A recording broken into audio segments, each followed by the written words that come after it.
time for the Fantasy Feud with your hosts Marco Balsamo, Joey Zoll, and last but not least, Alex Balsamo.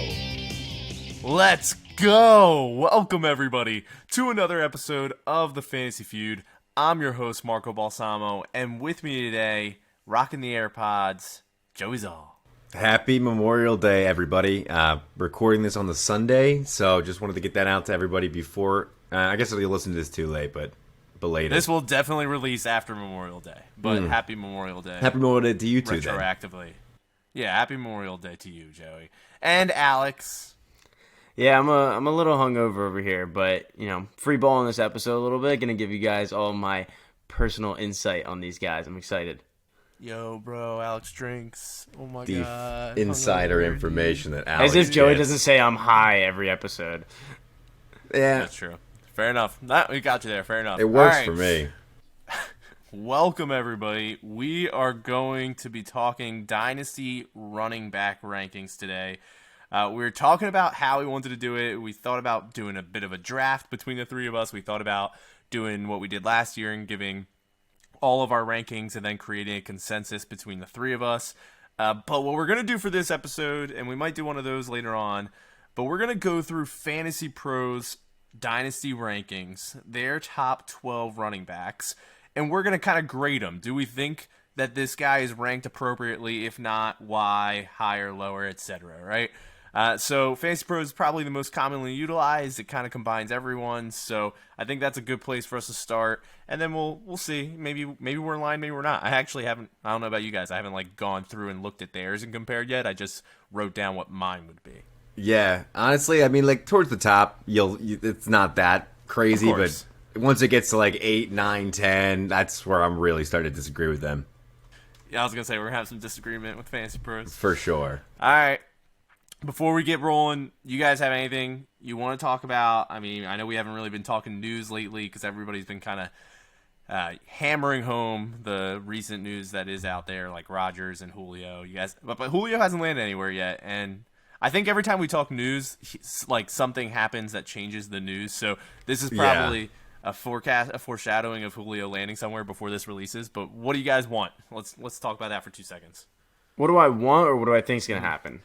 Give both. Why not? You're what do I want? You can speak for a while. Can the what do I want be something that's not been talked about at all, or does it have to be someone that's in the running for him? What are the rules here? This is free ball. This is America, Alex. I mean, you can say anything. I can't do anything about it. If I had to pick what I want for Julio in the NFL, I would love, I said this in our chat the other day, I'd love to see Julio on the Bills with Josh Allen, with Stephon Diggs on the other side of him. That offense would be crazy. It would never happen. I don't see them in the running anywhere, but that's what would be crazy to me. I would love to see that. It hasn't been talked about, but I would love to see that. That would actually be a sick spot. Honestly, it's the Jags would be a fun spot for him to land on. It's not a winning spot for him. He'd hate that. I just think it would be great to have some kind of weapon like that for Trevor Lawrence, just first year. Yeah, it would be cool. I just don't see it happening. The one that has been in the running and that I would like to see, especially since you guys know I've invested so much in Trey Lance, is the Niners. I think that would be awesome, reuniting with Kyle Shanahan. In that offense, the weapons that they have already there, and what Trey Lance can be. I mean, he'd be set up as great as you could possibly be set up as a rookie QB. So I would love to see it. I don't know what is the best spot for him? What's the spot he could land on that would propel that team up to the next level? I'm struggling. The team or him? The Titans. You really think the Titans? Yeah, honestly, I don't know that the Titans are that big. I mean, they have AJ Brown. They have they're going to run the ball a lot. I'm trying to think of I don't know. Does it really move them up that much further to grab them on there? I agree. Their issue maybe was, the Rams. I mean, you would think on paper, yes, because on paper it's like Alex is saying, it's AJ Brown, the no other receiving option on earth, right? Josh Reynolds is projected to be the second option. Yeah. So on paper, yes, but to your point, I guess the problem is you don't know, right? Because last year, did they need Julio? No, but last year they had Corey Davis, Adam Humphries, and Jonnu Smith. They might really need Julio. That's true. So maybe it doesn't propel them up, but it propels them to what they were last year instead of being projected to be way worse on yeah, offense this year. I don't know. I get that. I mean, it just, to me, I don't know. I don't see Julio really being Julio again. Like, I think he's going to struggle to break 1,000 yards next season no matter where he goes. I'm going to amend my answer, actually, because this is the other one that I've been thinking and I would love to see. And I do think he's a 1,000-yard receiver as long as he can stay healthy here. The Packers. I mean, the Packers make so much sense to get Rodgers happy, right? Like, and that's a team that giving Alan Lazard those reps. I know he needs them, right? Like, Alan Lazard is just a couple games away from his big breakout. But I mean, the biggest thing to calm down your diva QB, who just, not that he's complaining about what he's got, just it's the philosophy, blah blah blah blah whatever. But to do that, to give him a Hall of Fame wide receiver, I think that kind of can answer it. Like, hey, we're here for you. We didn't just get a Hall of Fame wide receiver. We got a 32-year-old Hall of Fame wide receiver we know is only a couple years because it's for you. It's yours. So please take him and go get us a Super Bowl. I think that would be sweet to see. But, all right, let's move on. You guys ready to get into the running backs? Yeah. Yeah, the most fun.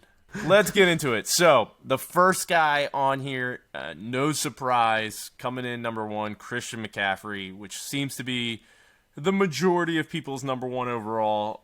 It's probably the most agreed upon player that there is at any position is that he's number 1. I'll start with you guys. What do you agree right off the bat? Yes, no? Yeah, I do. I think anybody else who's going to put anybody high above him is just not thinking or trying to be different. He's 24. He's not going to be 25 until like November, so like 3/4 of the way the season's over. I mean, every time he's healthy, the only thing that's ever stopped him from being the best fantasy football player of all time is injury. And if that's the case, it's the case. Like, you can't really stop that. He's number 1. Yeah, Joey took the words right out of my mouth. Like, if you are not taking McCaffrey as the number 1 running back, then you're just trying to be cute, right? Every time the guy plays, like Joey said, he's putting up 25 plus. That's like all you can ask for. If he puts up less than 25, then that's a down game for him. Like 20 points is a down game for him. So you can't ask for much more from a different player. Coaches, different offensive coordinators, different quarterbacks. It doesn't even matter. Dude's producing.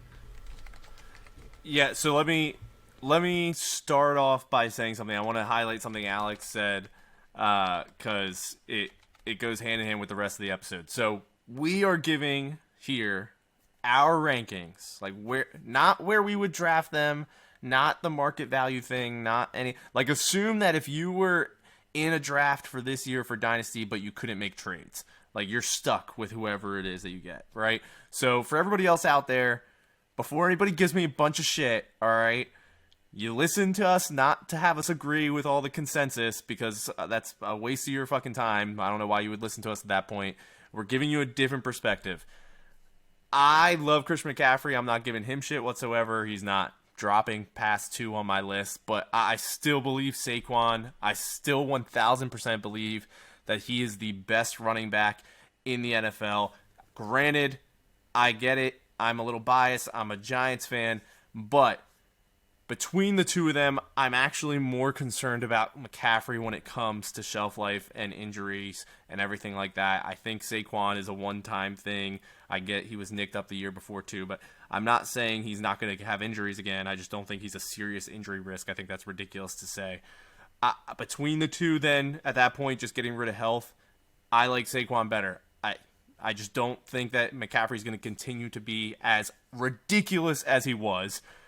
He will be amazing. He's a top 5 guaranteed with most likely a 1, but I like Saquon better. Marco, you're one of the people that me and Joey are talking about right now. You are getting cute absolutely no reason. Saquon and McCaffrey, McCaffrey can both be healthy. Saquon's never going to outscore McCaffrey in the season if they're both healthy. That's a ridiculous statement because it's not ridiculous. Okay, let me finish. 2 years ago when they both played a full season, they were like 3 points apart from fantasy points. So to say he's never going to finich, like 3 points apart. But that doesn't matter. Total, not averaging. He's never going to finish ahead of McCaffrey. So I don't get how you can't just blatantly say that. So I get that. I get what everybody's saying. He had an incredible record-setting year, not in 2020, obviously with injuries, but in 2019. I get that. I really do. But just because that's our most recent view of what McCaffrey is doesn't mean he's going to continue to have those types of seasons. I think he's still a top 5. Don't get me wrong. I'm not shitting on McCaffrey. He's my number 2 on this list. But don't keep expecting that this guy's going to put up 450 points for you. Like, he's probably going to be way closer to everybody else that we've seen and just be the best still, maybe. But to say Saquon can't hit it is ridiculous. I mean, dude, last year, obviously they were both banged up, right? Whatever. 2019, McCaffrey averaged 29.6 points per game, and Saquon averaged 18 in the 13 games he played. Like, this isn't close. But the year before that, they were right next to each other. So we're going back 3 years now. Yeah, and then the last year.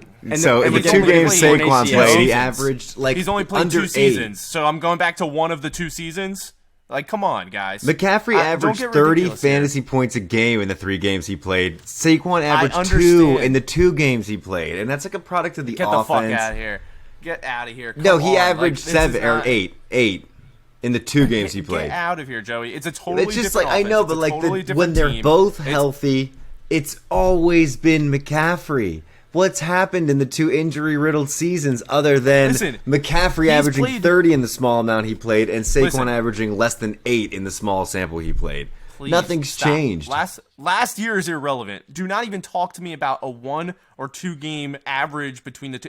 I give 0 shits. I mean, McCaffrey played 3 games. It's a 2-year average. If you, it's a year plus if you're looking at 2019 and 2020. I'm not going to keep talking about this because it's going to go too long. I give 0 shits about comparing last year's 2 games that Saquon played or whatever versus CMC's 3 or 4. I don't give a shit. That's the dumbest thing I've ever heard in my life. So you have 2 seasons to talk about from Saquon. In one, McCaffrey was significantly better. He had a record-breaking year. In the other, they were right next to each other. They scored equal amount of points almost on the season. Right, so there's no reason to pick Saquon. I just believe in his talent more. There's one reason to pick it. I believe he's a more talented running back. I believe less in McCaffrey to hold up and to be as efficient as he's been and everything. I think Saquon is a better player. I'll give you that. Maybe you think he's a more talented. There's nothing else I can... I don't think that you think the offense is better. I don't think that you think the coach is better. I don't think that you think... I do think the coach is better. You think... Okay. Then... Hands up. Joe Judge had a phenomenal. Not offensive. Joe Judge is not a better offensive coach than Matt Rule. Better than Joe Brady. I did not say offensive coordinator. I did not say offensive coordinators. Now, if we're talking offensive coordinators, no, totally coaching staff. Coaching staff. Okay, all right, fine. Coaching. Okay, you want to pick one small piece. I love Joe Judge. You said coach. I picked the head coach. Excuse me for misunderstanding that. Well, you're excused, but I think you're. I do think the Giants have the ability to be a better offense. I'm sorry, you're going to tell me it's ridiculous that Danny Dimes on his 3rd year finally getting weapons, because on his 2nd year he didn't have shit, had nothing, had the most drops of any tight end, had no receivers, no running back, anything. So you're telling me on his 3rd year it's inconceivable that he plays better than Sam Darnold, and then has Kenny Golladay on his team. Kadarius Toney, Shepard, Ingram, maybe if he catches, Saquon Barkley. Like, CMC is the only part that you can say is better on the Panthers offense versus the Giants at that point, if Danny Dimes can actually produce. Panthers O-line Kenny Golladay. Okay, O-line as well, I agree. But I'm just saying, if Kenny Golladay, if these receivers can open it up and Danny Dimes can be successful, again, there's no point in having this argument because there's not enough data to prove that Saquon is the better player. I'm telling you, I believe that. I don't think it's worth it to keep going and arguing this. We'll see later on who was right. They're neck and neck. For me, he's we'll move on now. For Fantasy Pros, he's number 2. For me, he's number 1. And McCaffrey's number 2. Where do you guys have him? I got Saquon at 3. I have Saquon at 3 and Dalvin Cook at 2. And it's just because of just the nature of the production that I've seen so far. And, I mean, everything that you say about Saquon, I definitely agree with. Like, a big Penn State fan, I love Saquon Barkley. I mean, he's unbelievable when he's going to get rolling. It's just that team is going to, I hate to say it, dude, you guys love the Giants, but they're just going to constantly struggle to gain momentum. And it's, going to be swimming upstream for Saquon all the time. Is it inconceivable that team, with all the new weapons, could not turn it on? I mean, that's all I'm saying, Joe. It's not ridiculous. We've seen. So what is all the new weapons, though? Is it just Golladay? Golladay, Toney, Saquon. You're gonna count is a new weapon. He wasn't. Yeah, I guess so. He wasn't there last year. I mean, come on, it's an entirely new offense at that point. I think Marco's expectations are a bit high for the Giants offense, and I think Joey's expectations are way too low. But I do think they're definitely going to take a step up from what they were last year. I think Daniel Jones isn't going to be phenomenal, but I think he's going to get the job done. I don't think we're going to go 3 and out every drive with the options that we have this year. So yeah, I have Saquon at 2, and I have Dalvin at 3. So I'm sure Marco probably has Dalvin at 3 too. We'll get to that. But for me, it's those 3 guys. That's the top 3 tier. It could go any way besides McCaffrey being number 1 for me. You could go Saquon 3, Dalvin 2, but those 3 guys are the 3 best fantasy running backs for me. I second Alex that it's probably somewhere in the middle of these 2 incredibly strong opinions. Good job to the voice of reason. All right, so I'm going to continue to be the hot take, I guess, here. So for anybody out there, Fantasy Pros does have Dalvin as number 3, and Alex and Joey have Dalvin as number 3. No, I had him at 2, but it was splitting hairs. Or you had 2, I'm sorry, 2 and 3. I have Dalvin as 5, which is pretty low. There's a big surprise. 3 and 4? There's probably a big surprise or decently big surprise at 4 for you. But for 3, it's Kamara, and I don't think that's ridiculous at all. If you think it's ridiculous, okay, no, I don't. Not paying attention. Yeah, he's been amazing. He's been phenomenal, and I don't think losing Breeze hurts him to the extent that people are acting like it does. He's really not that old either, especially in comparison to all these other guys. Like, he's right in the same age group for them. And the fact that he gets the receptions, and that's where his points come from, rather than the huge 300 carry workload, really helps him when it comes to longevity and how long he's going to be able to survive in the NFL, because he's getting his points through less touches. So just one highlight for you guys here, of the top 4 running backs, he's from fantasy last year, he's the only one, and he was number 1 overall, who had less than 300 touches. So he's getting his work done efficiently, rather than having to, have all these carries on the ground and hurt his body, which is great for him and his long-term standing.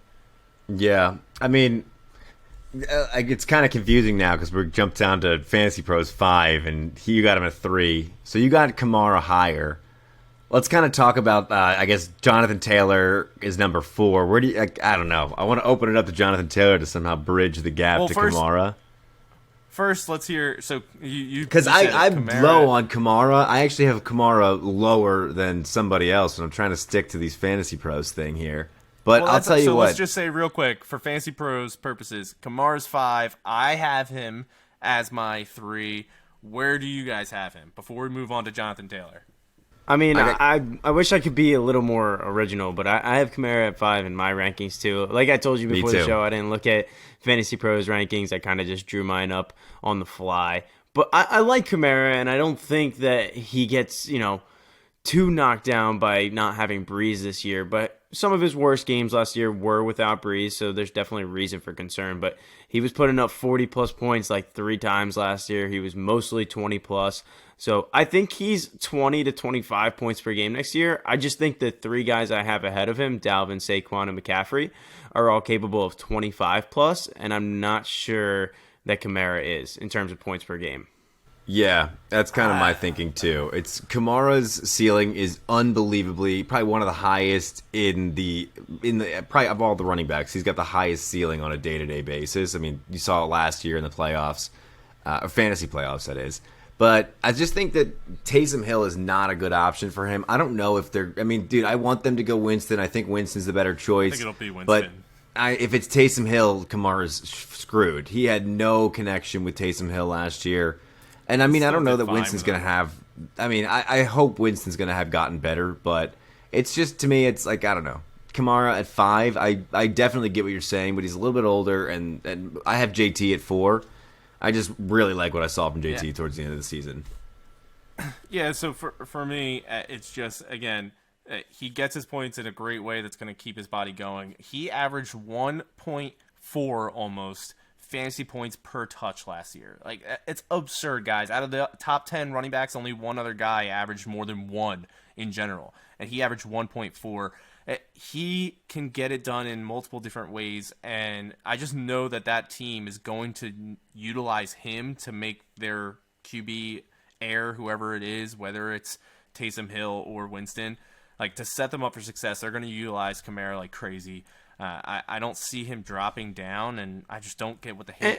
It wasn't that reliant on Breeze. And to be fair, we're talking dynasty here, right? And what, Kamara's 24, 25, just like the other guys. 25, yeah. I doubt Taysom Hill or Winston end up being the answer for the future. It's probably a one-year thing. Even if you are expecting him to have a down year, which for Kamara, like I said, might be 18 to 24 points per game instead of 25 plus like the other guys. It come 2 years from now when he's 26 years old, he's on a good contract. He'll find a new quarterback and he'll pick it back up where he left off. All right, let's go into Jonathan Taylor then, Joey. So he is Fantasy Pros RB4. Yeah. And I have him lower. You said you have him where? At RB4? I have him at 4 too. I love JT. I mean, I was really hot on him a lot of games last year, and it kind of burned me in the beginning of the season. But dude, as the season ran on, he was unbelievable. He's got one of the best O lines. I think an issue is the Carson Wentz. He's just never really supported a solid number one running back. So I'm hoping that maybe with Frank Reich it'll be a little bit better. But I just think the O line is so good. There's so many good offensive weapons on the outside, and just Frank Reich is a great offensive coach. So I feel really good about JT going forward. I like JT a lot too, but JT's at 6 for me, right behind Kamara at 5. There's just a lot of unknown coming into the season with JT. Like you said, Joe, you got Wentz coming in, who's never really supported a running back, and he's had good ones. I mean, Miles Sanders obviously never really took off behind Wentz. Granted, he was a rookie and a sophomore year guy. But the other thing for me with JT is that you have Marlon Mack coming back. They signed Marlon Mack again, so he'll be coming back. Not that I think he's going to eat into too many carries, but in those last 5 to 6 games of the season where JT went crazy, he was averaging 20-plus carries a game. And with Nyheim Hines and Mack back, I don't know if he's going to get 20-plus carries. So that's kind of my biggest fear with him, but I still think he's a top 7 running back this year. I love JT too. I'm not going to knock him at all. He is Fantasy Pros 4, but I have him at 7, so the lowest of anybody. And I don't think it's crazy the people I have in front. It's just more established people with less question marks on the next year or two, right? Because the problem is that everybody has to realize, like, the question marks are for a couple years. Like, who knows how long this is going to be a Taylor, Mack, Hines trio? Who knows how long Wentz is going to be the QB, if it's just this year or they're going to go next year? I don't know what they're going to do or who the QB is after that. So he just has the most question marks, in my opinion, which is why I kind of put him down at that 7 range. But I love Jonathan Taylor. I do think he's going too high in redraft. How do you guys feel about that? Like, he's going in the same spot in redraft. And even in Dynasty, like, he went before Saquon in one of our Dynasty drafts. Like, it's just too high for me. His peak should be not this season, but the following season, year 3, is probably when you'll see him peak with his second year with Carson and just kind of like third year in the NFL right before his extension. So, yeah, I mean, I'm not drafting him as high in redraft, but I do expect, like, to be a top 10 running back in redraft this year with potential to go top 5 year 3. I could definitely see it. I just don't know if I'm projecting him there. It's just so many questions. Like, he's not going to get the as I same look amount down of this targets list, even. Like, do you think he'll so have many more good running points backs. than Austin Eckler? If they're both healthy, who do you think will have more points? I would lean Eckler. in a PPR, like, if Eckler is healthy all season with Herbert, like, I think Eckler, honestly. That's why I'm saying I think JT's too high in redrafts right now. Yeah, and not to confuse people, but we're thinking next year maybe Eckler wins one game or wins the season, but the next season is probably going to go to JT. The year after that is going to be exponentially. So just explaining Dynasty. I think it could get confusing to people. Alex? I mean, I pretty much talked everything that I had to say about JT.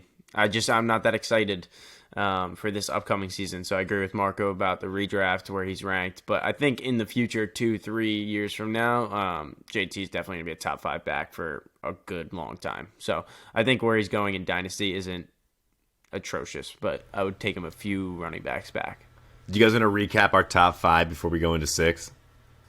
Because I think here is where it starts getting kind of like up to interpretation type of thing. This is where you like. I think that top 5 is kind of more open, or like more kind of set in stone. So, Fantasy Pros has it set. They are McCaffrey number 1, Saquon 2, Dalvin 3, Jonathan Taylor 4, and Alvin Kamara 5. I am Barkley 1, CMC 2, Kamara 3. I haven't said my. I'm gonna say my 4. So give me a second. Well, you didn't say your 4th yet. Don't say I haven't said my 4th yet either. I haven't said my 4th. Well then, fuck. I just have my top 5 out. So I'll go my top 5: CMC, Dalvin, Barkley, JT, Kamara. So let me hear it. Who is your 4? Guys? I got CMC, Dalvin, CMC, Saquon, Dalvin. Don't say my 4th yet, and then Kamara. All right, so should we say our 4th? Number 6 from Fantasy Pros is Nick Chubb. Is either of that? And your I know 4th? Marco is not a Nick Chubb believer, and Nick Chubb is 4 for me. Okay. I love Nick Chubb. I love Nick Chubb so much, and Joey, I know you do too. I do. And I think this Browns offense is more than capable to support these 2 running backs. So the argument that Marco might give against Nick Chubb is not one that I agree with. I think that we saw it plenty of times where Nick Chubb would get 20-plus carries and maybe add in a reception or so, but he does so much with those carries. And then Hunt comes in for 3rd down or whatever and grabs a few receptions and a few carries here and there. But Stefanski's a great offensive-minded head coach, and so he can definitely support these 2 running backs. That was his first season with those 2 guys. I think the next season with them, he's going to do even better things. So I'm not worried about Hunt being in the same backfield as Chubb. I think he's top 5 running back. He was top 7 in points per game last season, so I think he actually gets better this year. I'm with you. I mean, Stefanski, I think Chubb is, you're grabbing Dalvin Cook, even a more talented version of Dalvin Cook, better O-line, maybe 3 years ago, and I think you're just going to ride that. Yeah, so let me be clear for everybody really quick. I do not hate Chubb. Alex is saying like Marco hates Chubb, all this stuff. Like that's not the case whatsoever. I love Chubb, but that's like a line. We need to cut that up somehow. Really? But anyway, a lot of Chubb talk. But I have him ranked. Him ranked as RB9. I just don't see him passing. There's one guy who everybody will yell at me for ranking him below, but everybody else is very clear to me that they should be in front of him. I really like Chubb. What I've said about Chubb is I could see him not being a top 12 running back this year, and that might sound crazy, but I just mean if all these other running backs stay healthy, there's a lot of top-end running backs, top 15 or so running backs to be excited about. So if all those guys stay healthy, if he stays healthy and they all get hurt, he's going to end in the top 10. And honestly, if I'm projecting where I expect him to end, it's like 10 to 12. But my hot take was that he could end outside the top 12. And I get that's your hot take, and that's not something maybe you fully believe in, but Chubb was 27th among running backs in opportunity share next year. And like I said before, maybe you don't believe that gets better, and that's fair if you want to say that, but he was 7th in fantasy points per game, even though he was 27th in opportunity share. If he can become top 20 in opportunity share, and where he's dominating 60% of the backfield, and Hunt has the other 40, which would be an upgrade of 10% from what Chubb had last year, there's no reason to believe his numbers don't go up. He's that talented of a running back. Yeah. So he created 3.15 yards per touch. Created 3 yards per touch. Per That's carry, insane. Per carry. Is expected points is plus 33.5, which is the most out of any running back. So his opportunities are going to go up. He was the most efficient on an offense that has a great O-line and wants to run the fuck out of the ball. And the Browns are fourth outside in run plays per game. Yeah, outside of injury, I don't see how he's not. I mean, I feel foolish for putting JT above him as I'm looking into this a little bit more.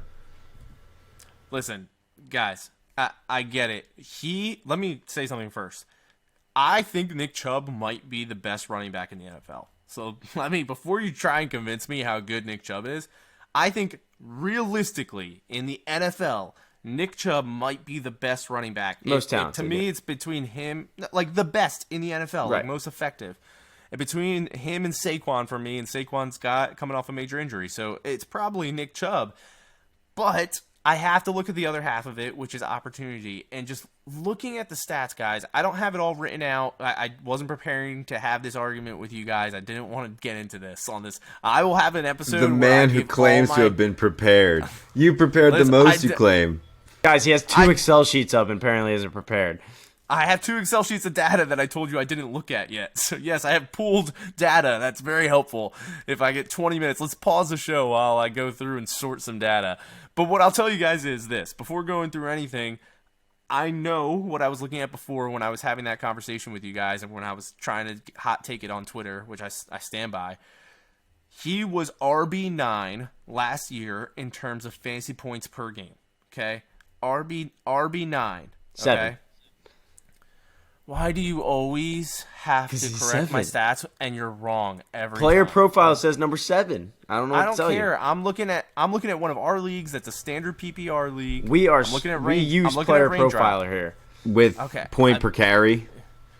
No, raindrop does not have point per carry. Anyway, listen, he's RB9. You guys know that already on the pod, though. What they probably sorted out on player profiler is CMC, because he played only 3 games. So they probably are saying that he moves up 1 because CMC doesn't count. But CMC would average more than him. We all agree on that. So it doesn't matter. You should put him back in. And then I need Antonio to get you Williams, like a corkboard and some yarn to like spell out this argument. You guys are because Alex has to. God, Marco, just spit it out. No just spit it out already. Point. You know what, Marco? If you can't find the words to prove your point, then I don't believe in your point. I'm gonna quit this show because you guys fucking interrupt me every time I'm talking. I'm going to quit this show. Oh my god! All right, let me win your argument right now. Present the case. You got a minute. I'm not going to make an argument with you because I didn't come with the data to prepare. All I was trying to tell you guys is he was 9th in terms, 7th, I don't give a shit, in terms of fantasy points per game last year. And there's plenty of guys who miss time, like Saquon, or new guys like Najee, who could end up sneaking in front of him. He was as effective as you can be last year. If he gets more effective running the ball in terms of yards per touch, yards created, all that stuff, it'll be a record-setting year. It'll be absurd. And he could. I'm not saying it's impossible. But it can't get much better than it was last year in that sense. And his opportunities per game were actually really, really good last year for the fact that he has another another running back in the backfield that he has to share time with. So to me, I love him. He's amazing. But everything you got last year was like at the pinnacle of what you could expect. And he was RB9 in terms of points per game. I think he'll probably be about the same. It'll probably stay right around there, and he'll be RB9 to 10 or so. But there's a chance he gets a little less effective, a chance that he gets a little less opportunities, and he falls to 12. I don't think it's insane, and that's why if he's healthy, though, like he'll be RB3 with those, like at that efficiency, RB2 with that efficiency. No, he wouldn't be. He was still RB9 in fantasy points per game. That's what I'm saying. That's if you assume. Unless you're saying he's going to gain more carries per game, I think he more will. touches per game, but he already had a good amount for the fact that he has Hunt in there. Like he had a really high amount. Not really. He only had 50%, and that team runs the ball top 5 in the league. Like Hunt split that backfield with him. That's not like Chubb had else? All right, we got to move on to the next guy. I will say, Marco, there was a lot of chaos going into that. Gave you that minute. You really kind of drilled that point home for me a little bit better than you had before. So. Marco's about to put Najee at 4, and we're going to let him have it. It was pretty good leadership. Marco's about to put Najee at 4. I can feel it in my bones. I can't, but we're not talking yet. Are we going on to the next guy? Yeah, next guy. Oh, my God. Is he going to go Najee at 4? All right. So we're at 7. On Fantasy Bros. We're at 7 right now. It's Derrick Henry. Derrick Henry. Yes. I'll start real quick. I have Henry at 10, right below Chubb. Again, there's one guy I have in here that I think I'm going to get shit for, but it's just kind of reorganizing what everybody else has as this top. I don't think there's any arguing the rest. I just think Henry, with how many touches he's getting on his body. Now, he might be superhuman. He's kind of like an AP-like superhuman that might survive way longer than everybody else. But the dude gets fucking so many carries. Like, I don't know how much longer he can last, but That's why he's. I actually have Henry outside of my top 12, and I have him at 13, just because I put a couple younger guys. Yeah, I put a couple younger guys in there that I would rather have than a 27-year-old guy who gets hit every single game, 20 times a game. He gets minimum carries, and that's not going to change this year, and it's probably not going to change the year after that. So he's going to be 29 with a lot of carries on that body. Like Marco said, he could be AP, he could be superhuman, but I'm not going to take that risk over the 22, 23-year-olds that I think could be top 10 scorers in the league. So I push Henry to 13 for me. Dude, 2,000 yards last season. Say Joey, he drops 600 yards from that total production. 600 from the total production. 1,400 rushing yards. You expect that defense to take a step up. They're going to have more control of the clock. I think Derrick Henry, he wasn't receiving that many carries in his first 3 years of his career. And he really picked up in the last 2 or 3 years. And it's been just kind of like a revelation of 3 seasons. So, the size, the way he runs, the fact that he hasn't really started running this heavily until the last 3 seasons. I think Derrick Henry, I got him at 7, same with Fantasy Pros. I'm expecting at least 2 more seasons out of Derrick Henry. Look, Joey, I get it. I definitely like Henry. Let's not act like 13 is crazy bad or something. But I'm talking in terms of top 12. If we're doing startup right now, I'm not taking Henry before some of these guys that I have. Maybe I'm trading for him if I'm a contending team, but it's too risky for me. And Joey, you had Henry at 20 in your preseason rankings last year. I don't know what could possibly change this much to bump up to 7 a year later. 2,000 yards. He didn't ever had 2,000 yards before. That's Yeah, 1,600 the year before that. Yeah, but that was all. And then the year before that, he really only had those last 4 games of the season. He had those last 4 of 2019 or 2018, I guess. Then 2019 was unbelievable, and then I still was I've only seen really 1 good season. Now I've seen 2, 3, 2,000 fucking yards. I've seen enough. Yeah, Joe. So I'm actually going to defend Alex a little bit. 13 sounds low, and it is, but when you look at it, it's not. It's a stretch on a couple guys, and that's really it. I have him at 10, and I think he should be 10. It's just when you look at the fact that he still is RB 4 or 5, in his best years, the past couple years. He's not RB 1 or 2. He's still in that 4 or 5 range, having an absurd amount of touches, having an absurd amount of touchdowns. 378 carries last year. Yeah, he's capped without the PPR. So at his very, very best with absurd stats, he's RB 4 or 5, not RB 1. Yeah, he's never going to be top 3. Because he's not PPR. So that's one cap. And then the other part is that many touches in a row, that many touches, that many seasons. Yeah. I'm ready to get rid of him. Marco, what was the stat last year with Zeke? How many years in a row, 300-plus carries?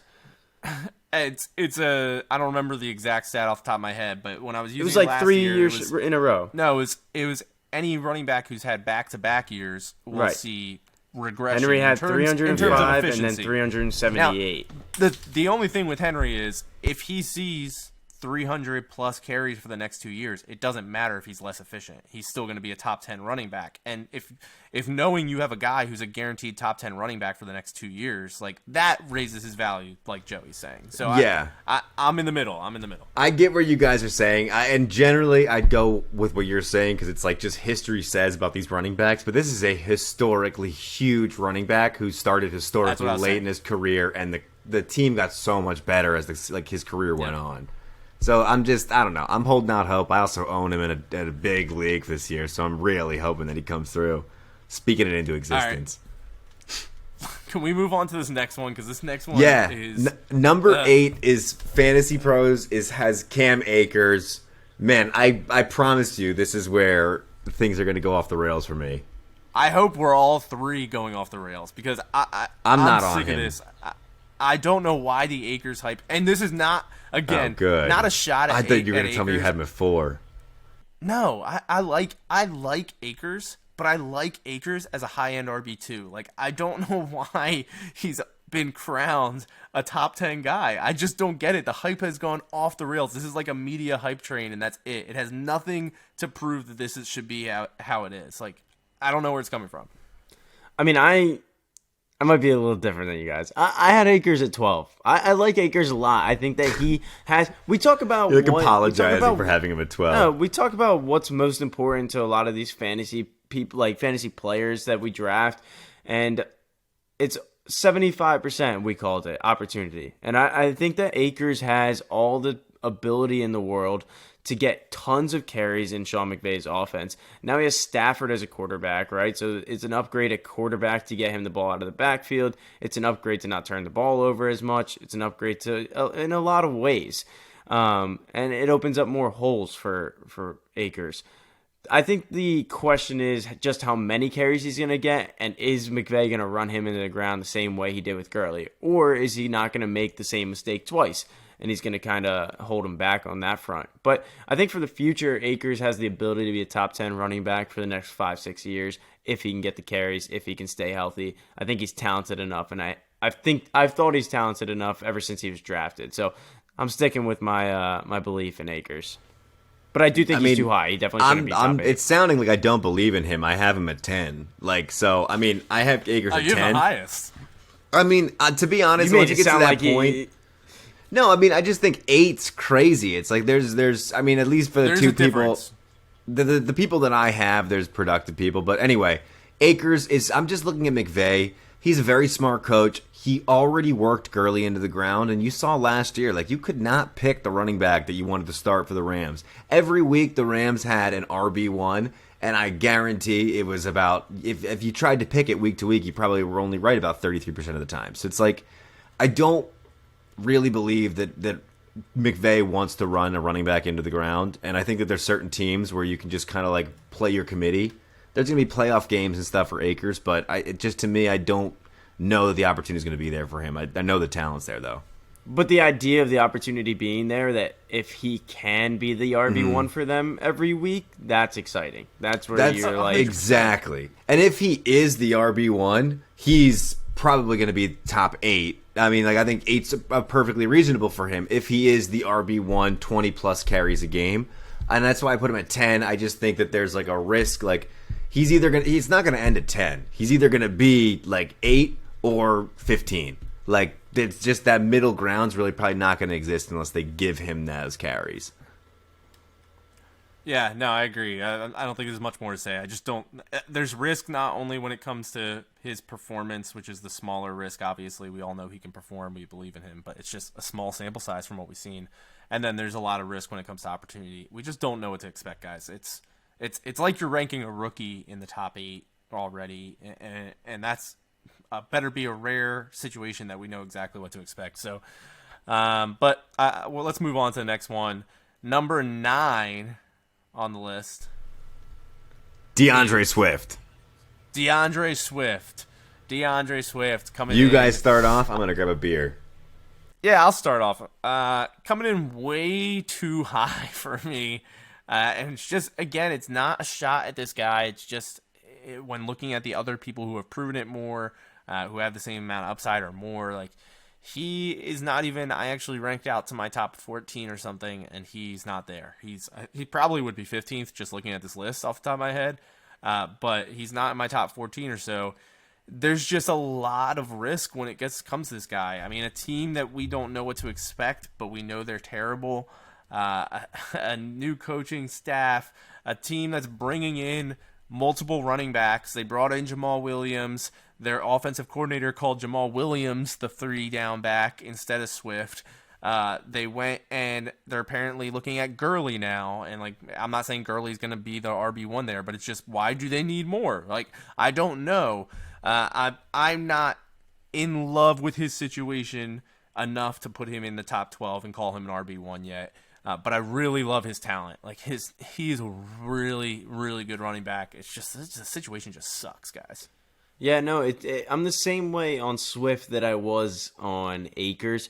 I love Swift's talent. I absolutely do. But it's how we kind of said in the past that you never really want to own these Jets players, right? Because these Jets players, no matter how good they might be, don't pan out well on these terrible teams, these terrible organizations.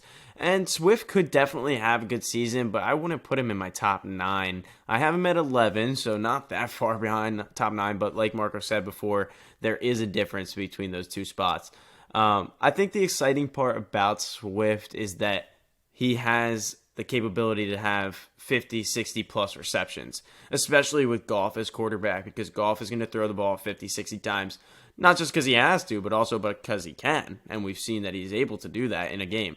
But that kind of takes away from his carries, and the team's going to be trailing a lot. And how often are they really going to run the ball with Swift? And he wasn't even that great at creating his own space anyway. So no matter how many carries he gets, it's probably going to be pretty average, 4.5 yards per carry. The exciting part about him, though, is that he could get those 60 plus receptions, and that's what you kind of want in a PPR running back. So I'll have him at 11. Yeah, I have him pretty far down my list. I have him at 17, and it's mostly just because the Lions. I don't think that offense took. I mean, every piece of that offense that got switched out got worse. Like all the wide receivers, the new wide receivers are worse than the wide receivers last year. The quarterback, the offensive line.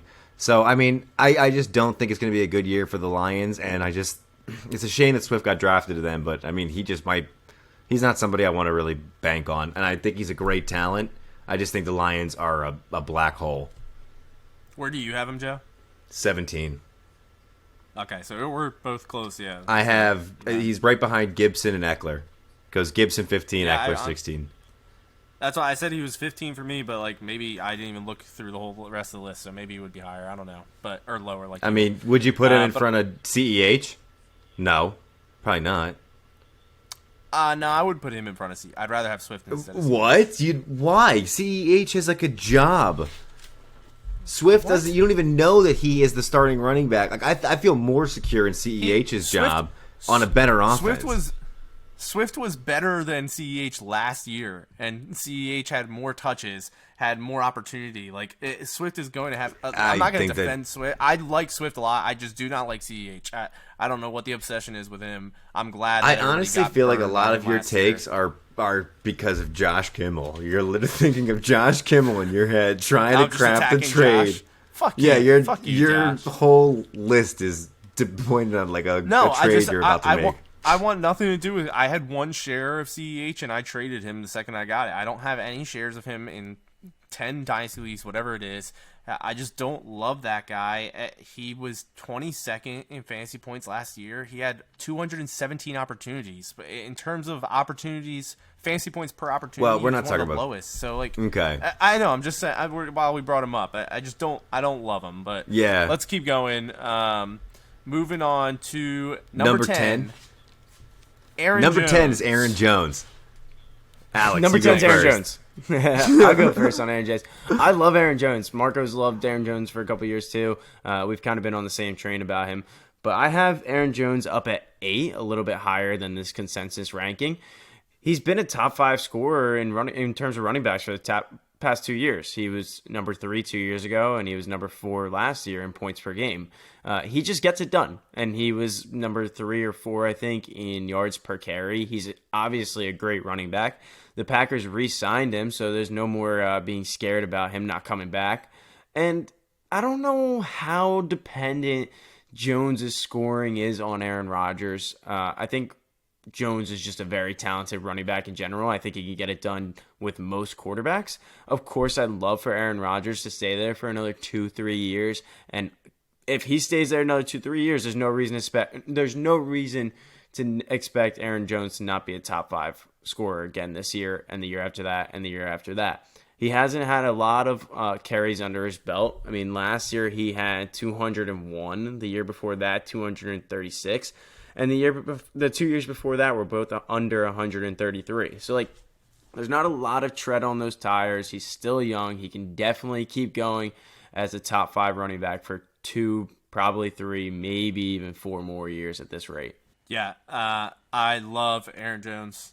Alex said a lot of what you need to know. It just doesn't make sense that he's dropping so much. And the worst part is I don't even think it's because of the Aaron Rodgers scare. Like, I think this is actually where people have Aaron Jones right now. And if Aaron Rodgers leaves, it gets even worse. If Aaron Rodgers leaves, he's a top 10 running back still. So you have a top 10 running back over the next 3 years. Like, that's his floor. The guy is just amazing. He's 26 years old. People are acting like he's older, but he's 26, and like Alex said, he's a younger 26. Because I don't know if everybody remembers, if you've played fantasy for years, but like there was the hashtag free Aaron Jones movement and everything a couple years back because they kept him in a committee for like 2 years, even though he was a beast. And then finally he became a workhorse 2 years ago. So he's a younger one. He's got more tread on tires. I think he's got at least 3 years left, and he's averaged 5.2 yards per carry over his career. 5.5 last year. Like, the guy's, I don't get why he's not talked about as one of the best running backs. He's one of the best running backs. I think what's important to remember too, not to interrupt you, sorry about that, but he's the workhorse back now and has been for 2 years, and he's still not getting over 230 touches. So like, he's not going to be like a Derrick Henry where you get 300 carries for 3-4 years straight and then you start to see that decline. Like, if he's being top 5 in scoring with 230 carries, there's no reason to believe that he's going to go down anytime soon. Yeah, he's not going down. I mean, Jamal Williams is gone. That's 119 carries and exactly. a bunch of receptions, 31 receptions. Like, the only person that was really stealing touches from him is now gone. And I mean, as much as I like A.J. Dillon, I think that he's got the potential to be great. I just think that there's a reason like he didn't get that many touches last year, and I'm sure they let Jamal walk, but like, dude, Aaron Jones is that guy. He's so efficient, and the offense is set up for him. I mean, A.J. Dillon had 50 carries last year. I think it's safe to expect that he gets about half of those vacated carries that Jamal Williams is leaving behind, which is about 60, 65. That puts A.J. Dillon 105-ish carries, and then that leaves another 60 to go to, you know, maybe one more running back, 10, 15 exactly. here. But you're probably seeing Aaron Jones get an increase of 30, 40 carries. And exactly. What is Aaron Jones going to do with 30, 40 carries? He's going to add another 220 yards, another, you know, he's going to do probably more than most like, running backs would do with each of those individual carries. Exactly. It's exciting to see what he's going to do this year. I got Aaron Jones at 8 too, by the way. Okay, so you're both not far off. I got 6, you guys have 8. Yeah, to highlight what you guys just said, I said that Kamara was the only top 10 running back except one other guy to average more than 1 fantasy point per touch, and the other guy is Aaron Jones. He's just a beast, and 2 years ago, the knock on him was, well, he had 19, I think it was 19, right? 19 total touchdowns. Like, he's not going to do that again. And he didn't, but he got more efficient, more effective, and he wasn't far off from his fantasy performance 2 years ago, and he's still in it as a top 5 running back. So he's imagine now he has that efficiency touchdown. And meets the touchdowns in the middle. Exactly. Like, he's coming off an 11 touchdown season with an opportunity to gain touches. So he could gain touchdowns, touches, yards, that means, and receptions, who knows, like, whatever. So the guy's just going to continue to put up fantasy points with the opportunity to be even better than what we've seen so far. I just don't get it. Do you guys have any understanding how he's falling, like, past? I think like, a lot of things. Have him in front something of that, the Acres? Yeah, like something that we focus on, like, as a podcast is kind of like the amount of touches versus just the actual age. Like, the age on paper, 26, that's old. But when you look at the actual touches, it's only a little over 600. So, I mean, theoretically, that's like 2 full-ass seasons worth of carries, but like over the course of 4 years. So I just don't think that his body is at the same 26-year-old place that, say, like Zeke is at right now. Zeke's his 26-year-old body is a lot further along in terms of hit-wise than Aaron Jones is. Yep. Yup. All right, let's go on. I thought Alex was going to say something, so I said yup and got quiet. Well, he was, but I kept on going every time he thought I was leaving the floor for him. No, the only thing I was going to say, I was trying to look it up real quick just because I didn't want to take up too much time. But Aaron Jones in college only had 2 seasons over 200 carries in college too, and he actually had 2 seasons that were under 60 carries, probably because of injuries.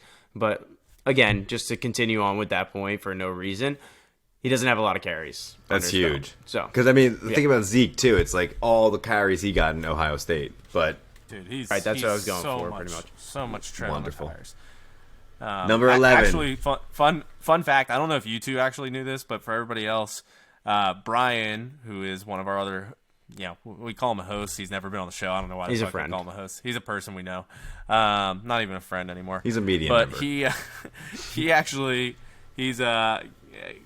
did his thesis on fantasy football, and one of the pieces of data that he found when supporting his thesis was that it's about the amount of touches. It's not about the age. When you're talking about your productivity declining, it has nothing to do, or at least it doesn't correlate to the same extent with age as much as it does with your total touches. So just something to keep in mind when you're evaluating these players. It's scientifically proven that's factual. That's the kind of data you guys are getting here. Thesis shit.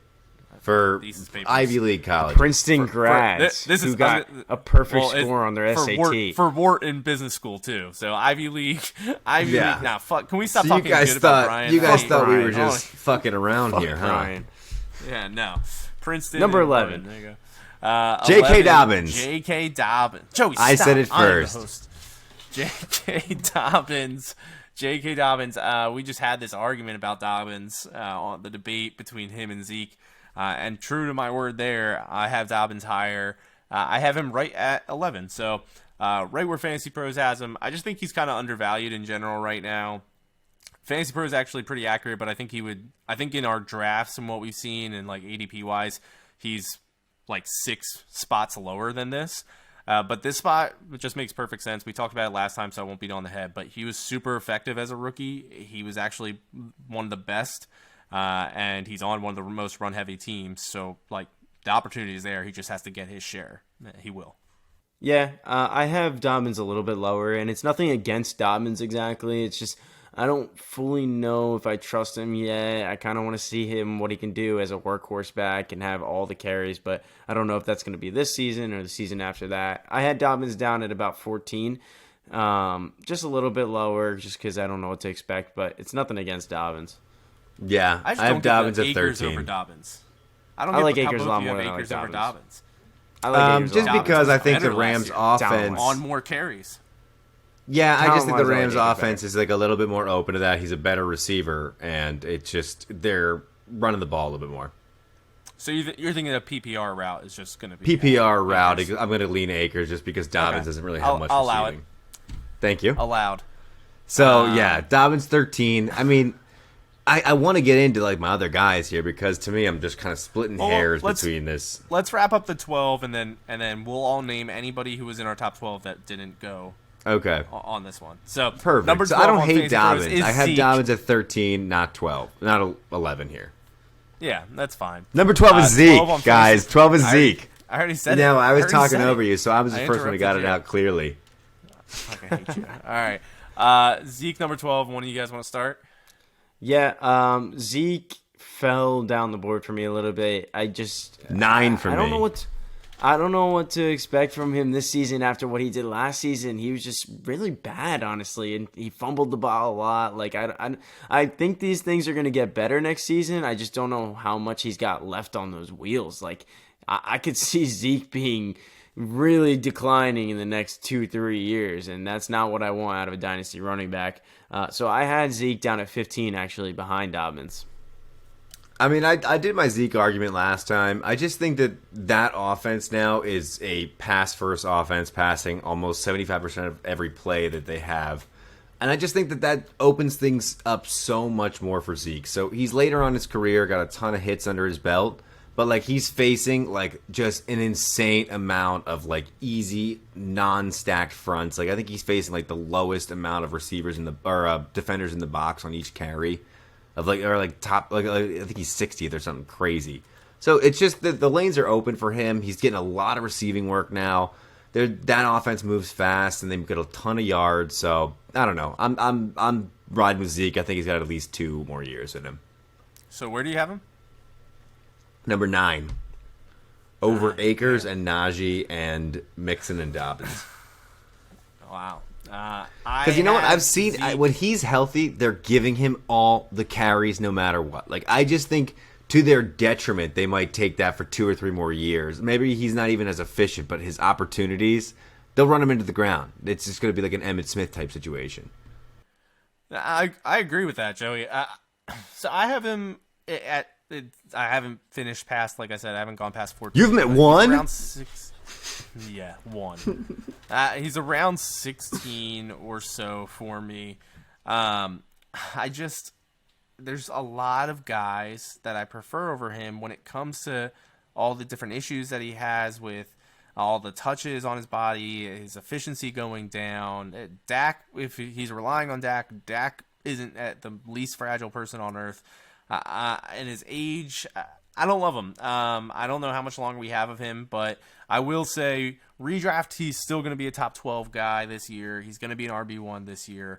I just don't expect him to do it for more than 1 or 2 years at most, and I think he'll be a low-end RB1. I think he'll be like 9 to 12. So if I'm only getting like a 9 to 12 for the next couple years, when I could get a younger running back who's going to average more and have the potential to be better in the future, like I'm going to go with the younger running back like Akers. But yeah, Zeke's around 16 for me. Is that 16. It? I mean, it's just Fantasy Pros. All right, let's. I don't want to hear your thoughts. Okay. Let's move on. So there's one guy we got to talk about, right? Yeah, that's Fantasy Pros top 12. I had 2 guys in my top 12 that were not named. How many? I had 3. Actually, I had 3. Sorry, I had 3 guys. I had 3. I had. But there's 2. the biggest one. 2. I think the biggest one. All right, so let's do that. Najee? Let's first talk about the biggest one, which I think is Najee. Right? I'm very nervous for a second. I'll go first because I know where Marco has Najee, and I want to let him have time. Wait, full disclosure for everyone listening. I made a trade this weekend, and it was just universally just destroyed by everyone. So I'm extremely insecure about my rankings right now. It was with me. Everyone in the chat said he got bent over and penetrated. You know what I want to say? One thing, I walked away with the best player, with the best piece of the whole thing. I walked away with. Yeah, you can't hang your hat on that. All right, whatever. Back to Najee. I overpaid. I got Najee at 7. I love Najee Harris. We talked a lot about it when we did our rookie rankings about 15 times, and I think that he is going to be an absolute beast and probably a top 5 running back. Maybe this year, if not for the next 5-6 years after that. I think that he's built to just be a PPR monster with catches and get a lot of carries, have a great yards per carry. I just didn't feel comfortable putting him over CMC, Dalvin, Saquon, Chubb, Kamara.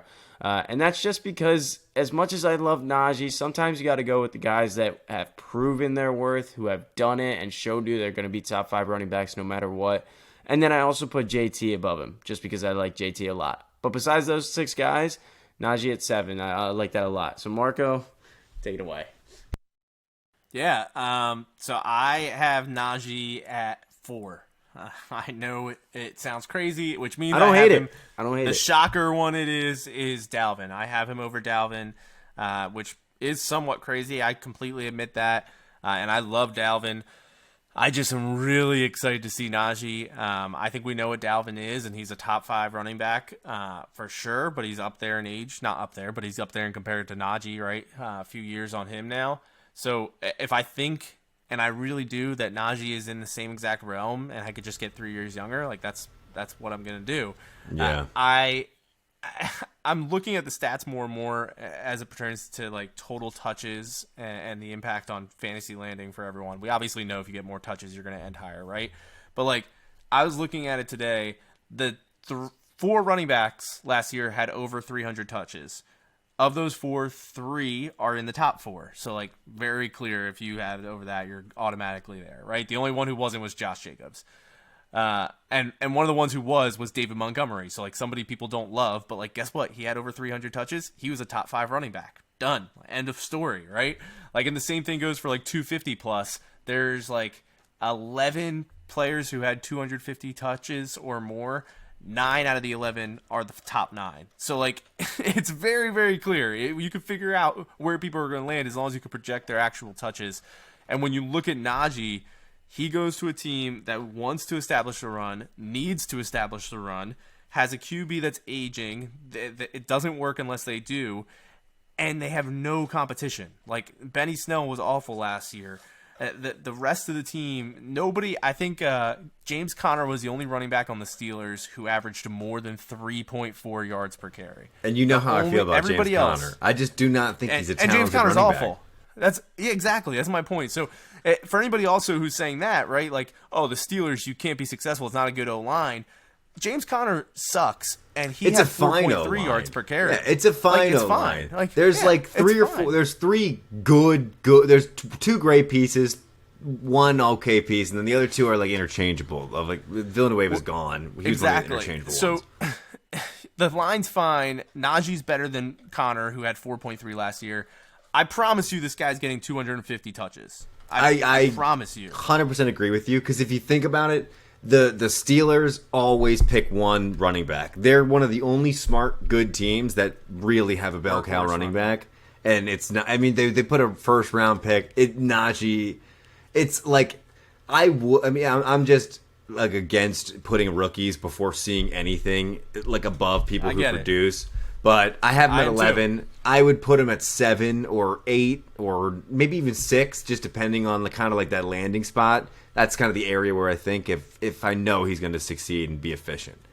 It's funny because, Marco, you have him at 4, right? Right above Dalvin, and you admit that might be a little bit crazy. I don't think it's overly crazy. I love Dalvin, but I also love Najee, so I don't think it's that crazy. But what's kind of funny when you think about it is, imagine you, maybe not you exactly because you love Najee, but anyone really in Dynasty, imagine you offering the 1-3 for Dalvin. You'd probably get laughed at.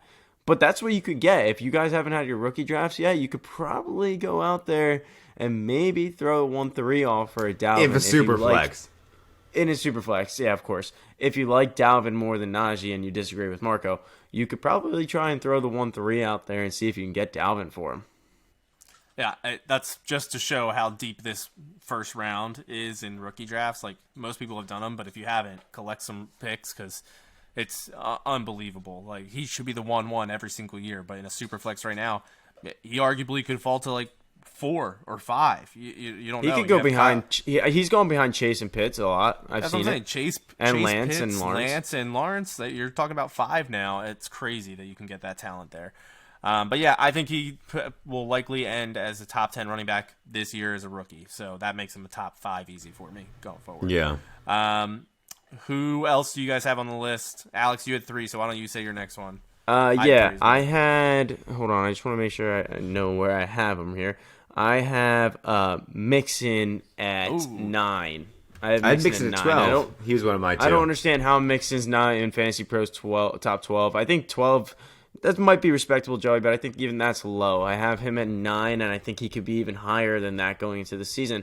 And that's against what I said last year, but I think that Mixon has all the opportunity in the world now that this offense is really going to grow together. Burrow in his second year, he's got Chase, Boyd, Higgins, all these options. Teams are not going to be able to just watch Mixon.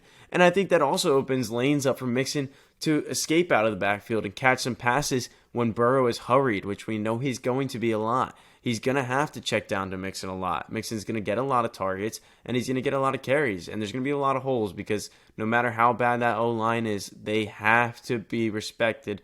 They have to respect those wide receivers, right? Because they are obviously very talented. So I think Mixon has a lot of opportunity this season, and that's what we talk about a lot, opportunity. I think Alex is just trying to hype Mixon because I'm trying to trade him for Mixon, and he won't trade him to me. I think that's all this is. I think it's literally just. I might have switched. Wait, do you disagree with Mixon in there?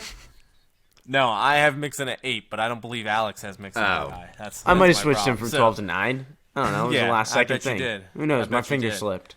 So I have Mixon at 8. Alex doesn't believe his words, but they are accurate and true, whether he believes them or not. He has so much opportunity. Just looking at touches per game last year, because Mixon was hurt, CMC was hurt, so this is kind of the easiest way to see who would have had most touches. The only people who had more, let me find it. The only people who had more than Mixon were CMC, Dalvin, and Henry. So Mixon would have been 4th on of all running backs in terms of touches. He would have been one of those 350 touch running backs. He was averaging 23.3 touches per game before he got hurt. 23.3. Guys, you look at it. You look at David Montgomery. You look at James Robinson. It doesn't matter who you are. David Johnson on the Texans, if he was healthy. Exactly. It does not matter who you are. If you have 300 plus touches, you're a top 5 running back. And he had Mixon one is going game to under that. 20 touches, and it was 19 of the 6 he played last year. It's absurd. Like crazy. So, guys, and by the way, that's with last year, and now Giovanni Bernard's gone. And that was his biggest competition and the only guy who took any touches away from him ever. So, he's, to me, a clear 300, if he stays healthy, 300 plus on an improved offense with more weapons to not be able to stack the box as much, with a QB back who looks like he's going to be an amazing QB in the NFL. I love Mixon. He's a dark horse to end RB1, as crazy as that sounds, just from the volume and the improved offense. I have him RB8. I think he'll be a top 5 running back this year. Yeah, and like what I finished off by saying, it's 75% opportunity, and Mixon has all the opportunity in the world. And like you said, Gio Bernard's gone. There's a lot of targets to go around in that offense because no matter how good that offense is, they might have got more wide receivers. They might have got Mixon, obviously, Burrow back, but that defense is still ass. And that offensive line's still ass. So they're probably going to be trailing a lot. They might go 3 and out a couple times. That defense is going to give up points like crazy, which means they're probably going to air the ball out, but that means that they're also going to be checking it down a lot because they are going to be throwing, and Mixon is going to get a lot of catches. Yep. And that's what I always like from my PPR running backs because he'll get his carries. 3 down. He'll get them. Yeah, he's 3 down. That's the beauty. He can not only be one of those 350 plus touch running backs, but it's worth more than a Henry because it's with receptions, which is just automatic points, right? Like in a PPR, assuming you're not in a points per carry.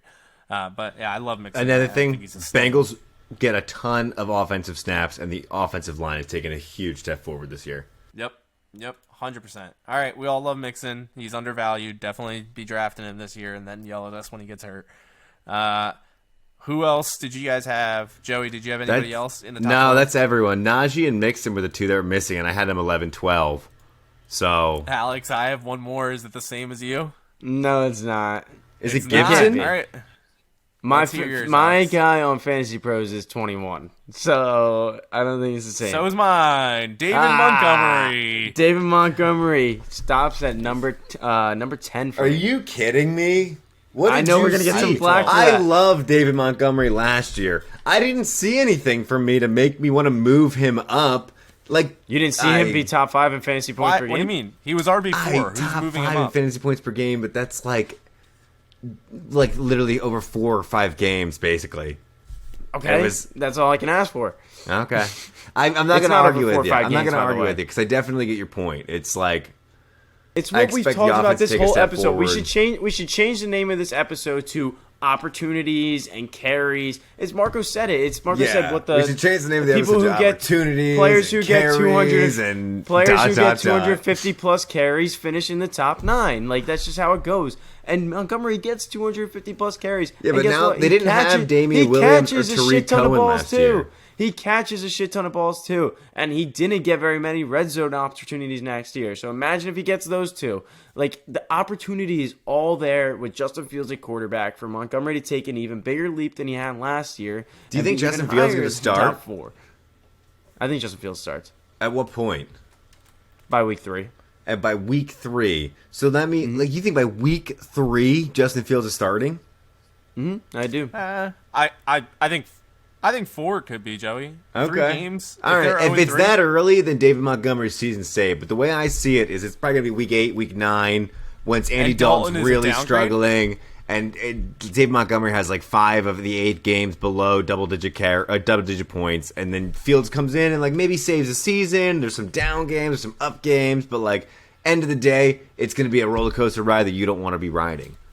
That defense is going to be winning them games and keeping them in games. They're going to be running the ball a lot. Montgomery's going to get the same amount of carries he did last year. Yeah. Well, no, because, I mean, Damian Williams and Tariq Cohen were not there last year. I think Dalton's a downgrade from Trubisky, 1, because you don't got the RPOs, and 2, from Foles because he doesn't have a fucking Super Bowl. So, okay, cool. So I don't think Dalton's a downgrade. I think it's at worst the same. They're gonna be. I don't see that. The offense is gonna get better because Fields is gonna start sooner than later. Until then, Dalton's not a downgrade, so I don't see that side of it. Dalton won't turn the ball over as much.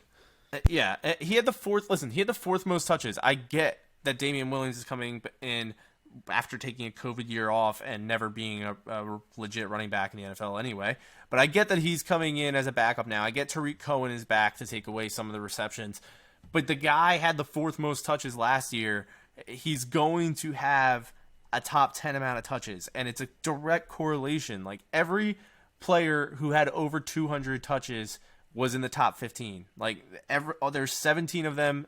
15 out of 17 were top 15. So, like, it's just a direct correlation, and he's going to be getting that heavy workload, and there's only other good things to look at, like Fields coming in. Like, I just don't look at this Bears team and say, shit, like, they went in the wrong direction when it comes to David Montgomery's production. Like, it's only going to go in the right direction. I don't know how he's outside the top 12 for anybody. I get it because I had him at 12, and there's exciting players everywhere, but he's just getting so disrespected. Yeah, I mean, and he only had, I think, 5 games under 10 points, so you can pretty much chalk him up to be 10-plus points a game, and in those games, he was getting like 10 carries in the games that he had no points, and we saw that get higher and higher in carries towards the end of the season, and that's why he finished the season so amazingly. Well, then why do you think they brought in Damian Williams, too? Like, Tariq Cohen's back, and they brought in Damian Williams. They didn't pay him. They didn't pay him to... Tariq Cohen is not a backup. They don't pay a 3rd-round pick Tariq Cohen has an injury history, too. Listen, Tariq Cohen, injury history, and he's just a receiving back. He is not a between the tackles. You're going to lose David Montgomery and have no backup running back on the roster? Damian Williams signing means absolutely nothing. Montgomery's 23. You know I like David Montgomery. I just think that you guys have gone from hating David Montgomery into... I never hated him. You hated him last year. We had a debate last year about Ingram, which I was wrong about because I loved Ingram. You are going to get 10-second clips of that old podcast from a year ago sent your way until 3 o'clock in the morning. Shitty quality anyway. You probably can't hear it. I was trying to win a debate. That doesn't count. Whatever I said to try and win. I'm going to just still wake you up every time you're trying to fall asleep. Listen to me. Let me say one more thing about Montgomery. Everybody trashes him and says he's not going to be successful because he's not a good running back. Last year was his 2nd year in the NFL. He had 5 yards per touch. He had 4.3 yards per Najee Harris, 4. Never played in the NFL. David Montgomery, it's only his 2nd year. He only played 32 games. It's only his 2nd year, and he had a good... My point is, he had a good season last year. Like, he was an above-average 47th in yards per carry. On a terrible team. On a terrible team with the worst QB play in the NFL. 52nd in big run rate. Look, David Montgomery... 86th in expected points added. In expected points added. Joey, no one gives a fuck about expected points added. Yes, no one even knows what you're talking about. What does this running back do with Literally the opportunity he's given? 86th. Joey, he had 250 carries, and Bears were 27th. I won my debate last year, and I am selling at the very right time. 300-plus carries, and we know what 300-plus carries does to a running back. You are not seeing the opportunity. You're not seeing the vision. You're wrong. Sorry. I saw the vision last year, and now I'm seeing that the opportunity has gone a step back. I called it last year, and I'm telling you. Step back. They were 27th in run plays per game. You can't get much fucking worse than that. This is basically like I invested in Uber early, and then now I'm investing in this other thing. I told you boys to buy David Montgomery, and now Joe Zoll is saying sell. Give me $1,000 and I'll get that portfolio. Joey, David Montgomery finishes a top 12 running back this year. You want to bet on it? Name a number. Just throw a number out there. $100. Blank check. $100 on the deal. $7,000. Hands right there. Done. $100. And this is one that I'm following up on. He thinks not going to finish. This isn't going to be like damn mind. This is going to be like the $800 I won last year that never came my way. All right. I think that's all. Did we cover everyone? We covered everyone. All right, cool. Joey, let's get off. I'm tired. Let's sign us off. What do we got for next week? Next week, Alex is going to really paint down the argument as to why The Lord of the Rings is a true historical movie. Based on a true story. It happened? Yeah, it happened. Alex has the entire argument. We're all looking forward to it. The maps are drawn out. Can't wait. This podcast was hosted by Marco Balsamo, Joey Zoll, and Alex Balsamo. Produced by 133 Media and edited by Joe Amato.